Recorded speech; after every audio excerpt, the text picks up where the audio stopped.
Thank you, Kevin. Coming up next on The Beat Goes On, it's Christianne van Wijk, film director. Christianne has a documentary playing this Friday night at 8 p.m. on Face TV. It's called Voices from the Forest. Christianne van Wijk, how are you? Welcome to the program. Thank you. Exciting time for you, isn't it? Yeah. Because on Friday night at 8 p.m. here on Face TV, a great documentary which you directed. It's called Voices from the Forest. So it's all about little people, and they're sometimes called fairy people. Is that true? Yeah. Well, we would call them fairy people. The Maori call them patupayarehi or turihu. So this film is about social historian Gary Cook's quest to find out about Do they exist? If they exist or not. Yeah. Yes. Now, a lot of people might not give it a lot of, they might say, oh, this seems airy-fairy. A bit airy-fairy, a little bit of a stretching the imagination. How do you counteract that type of argument? Well, I don't, because I have no need to sort of defend why I do believe it. I think a documentary like Voices from the Forest gives a good opportunity to explore it and to discuss it. But of course you'll always have the people who go, where's the proof? Where's the evidence to back this up? Well, we don't, because a camera captures something. Now this has come from Gary, the social historian who produced the film, said that on many occasions he's spoken to farmers, he's spoken to hunters who have been out shooting deer, shooting pigs, and they've all said they've seen little people. Yeah. Little people. Yeah.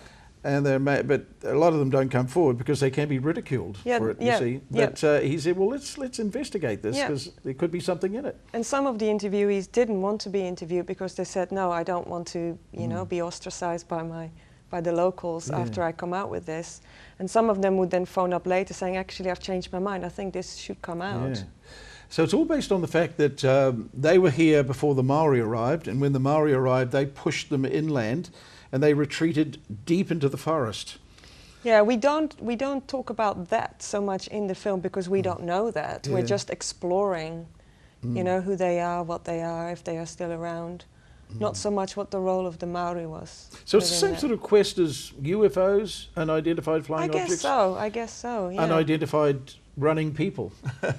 Yeah, well, they actually they don't run actually, because the few encounters that we've heard about, they're not actually that scared when they do see a human being. They actually just go about whatever they're doing. Now you've got a fascinating little piece of evidence that something happened when one of your cameras was working and you caught something in the forest, didn't you? Yeah, absolutely. That was mind-blowing, wasn't it? Yeah, it kept me awake for 2 nights after I saw it. Wow. Well, why don't we let our viewers have a look at that piece? That would be great. Let's have a look over there. Oh my gosh. What's that? I saw it straight away when I was uploading the footage.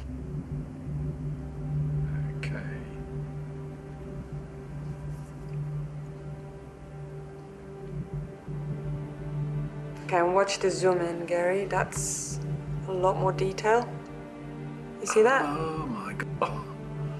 Ooh, very, very suspicious, isn't it? You couldn't. So you just got that day by accident, didn't you? Yes, by accident. And also I had to zoom in to really see more shape. And there's no explanation for it. There isn't, no. It's not paper falling down from the sky or a piece of paper floating. No, we had it analysed. Yeah. And it is an anomaly. Wow. Yes. Now you took this on as just a job, you were just a director, and as time went by, did you become more convinced there may be something more to it than just a job as a director? Absolutely. So that happened, of course, and then we all started getting dreams while we were on location filming, dreams with little clues that were given to us. And we would discuss them at the breakfast table and say, oh, I had a dream that I saw them living underground, and that would explain why they find it so hard to be in the sunlight and why they apparently, according to folklore, only appear in the mist. And, you know, just before it gets, you know, at dusk and dawn. Well, Christianne, we haven't got a lot of time, but thank you for coming in tonight to tell us all about this amazing, amazing documentary, Voices from the Forest, 8 p.m. Friday night. Thanks for being a fearless director and getting out there and trying to find the truth. The truth is out there somewhere. The truth is out there. Thanks for having me. We're going to see you again. Thanks. Thanks. Christianne. Bye.